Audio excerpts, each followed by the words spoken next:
Hey guys, Marcus here with BlackOvis.com. I am here at Baku headquarters with Dave. We're going to be running through some of the bikes they have here. I actually came to pick up my own bike, Storm Jaeger, which I'm super stoked about. But while we're here, we're going to be talking about some of their lineup, features that you want to consider as you're deciding between bikes, and Dave's going to help us walk through this. Yeah, right now, our top of the line bike is that Storm Jaeger. You're going to love it. This is our Mule Jaeger. So our Storm and our Mule does come in the Jaeger, and basically that's the component setup. So we've just paired the Ultra with a roll-off speed hub, a 14-speed geared internal rear hub with that Bafang Ultra motor. I mean, it's no derailleur.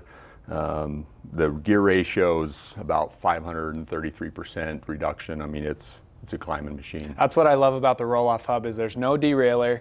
It's super simple. Everything's internal. You don't have to mess with anything. Sticks, brush. It's not going to knock anything around. It's very simple, efficient platform. Yep, and usually we pair them with a 25 amp hour battery. It's the largest battery on the market that you can get right now. So you can get a ton of distance out of that battery. Awesome, sweet. So we've got the Mule Jaeger, and then we've got just the Mule behind it. So just the Mule Jaeger. This comes in an ST model, so it's kind of a step through with the lower middle bar. This is the 9-speed Alveo component set that you get on the Mule, which is still a 12 by 36 cassette, 40 tooth on the front. Both quad piston 203 brakes, alloy frames. I mean, it's top of line stuff that you find on these. So would you say the Mule is kind of your entry level bike, or is this a bike that's going to do it all, just like that Storm Jaeger?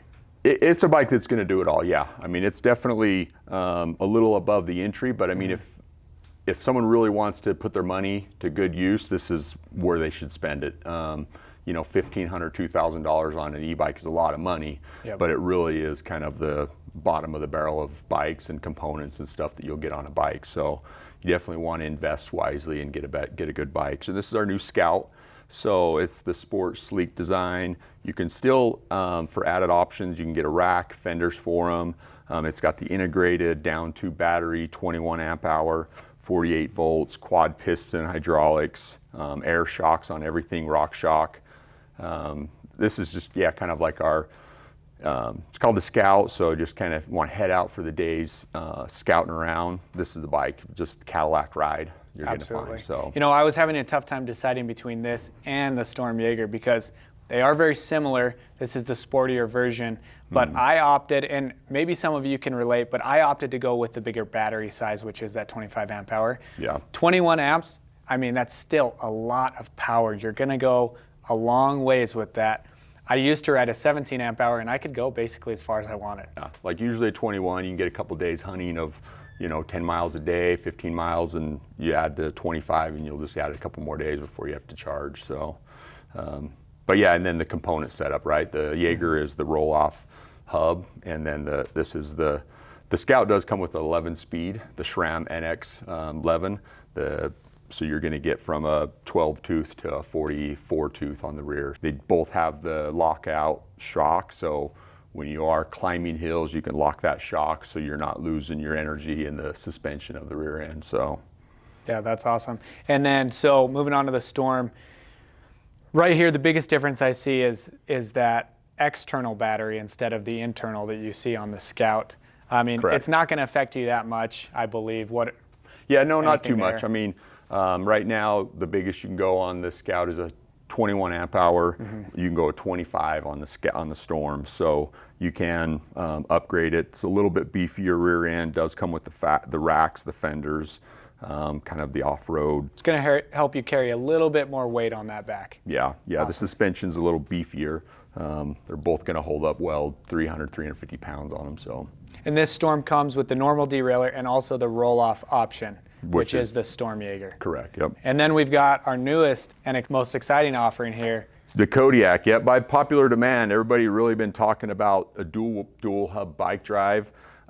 We did one years past. The battery technology I don't think was quite to par because the dual hub motors were really using a lot of battery. Taking a ton of battery, yeah. But now it comes with a 25 amp hour stock, dual hubs.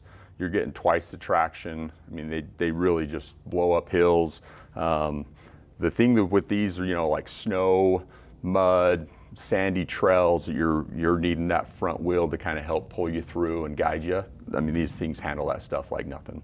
So why is someone going to choose this Kodiak over a Storm or a Mule? Sure. What's the benefit? Is it different types of terrain? Is this going to be a better climber, a better flatlander? Yeah, no, good question. Yeah, definitely where you're going to be hunting, kind of the style you like riding. If you're liking, you know, a little more technical trails, sportier rides, you're definitely going to want a Storm where you're going to be, the ride's going to feel a little more natural. You're going to have the suspension. If you're, you know, going to be in the snow a lot more and flatter terrain, this will really climb hills, but it's really meant for some of that boggy area, sand, snow, you know, climbing different things. Technical trails and sport riding, I'd probably go with the Storm or the Scout on that. Awesome. So. Well, it's a sweet new offering. Really excited to see this in the lineup. Yeah, no, they're beasts. So. Awesome. Well, like I mentioned before, I am here for a Storm Jaeger. So we're going to head into the back and we're going to put this thing together. Follow along as we do. Kate is going to help me put this together right now. But Kate, for people that are buying a bike, it ships to their house in a box like this. Are there any tips or tricks you give to people just so they don't screw things up or so they're doing it right? Oh yeah, definitely. I mean, it's pretty straightforward when you're building a bike. We have all the manuals and stuff that you'll need to be able to set it up inside the box right here. But really, if you want a little bit more instruction, we do have a video online. Take a look at that. I mean, you just want to make sure that you know what you're doing when you're building the bike. So that's basically the only tip that I would really be able to give them. All right, well, Kate made quick work of this bike. One of the things I noticed when you were putting this together is you put a little calibrator of sorts on the front shocks and the rear shocks. What was that about? Okay, yeah, so that was a fork shock pump. I mean, basically what you want is to be able to put air into your front and rear. So the front, you don't need as much air. I usually put about 150 PSI into it, and that should be a good estimate for everyone. And then for your rear shock, it's usually pound for pound. But don't exceed 275 PSI just because that is the limit of the rear suspension that we have on our bikes. Awesome, sounds good. Well, there's just a few things to keep in mind as you're putting together your new Bakcou.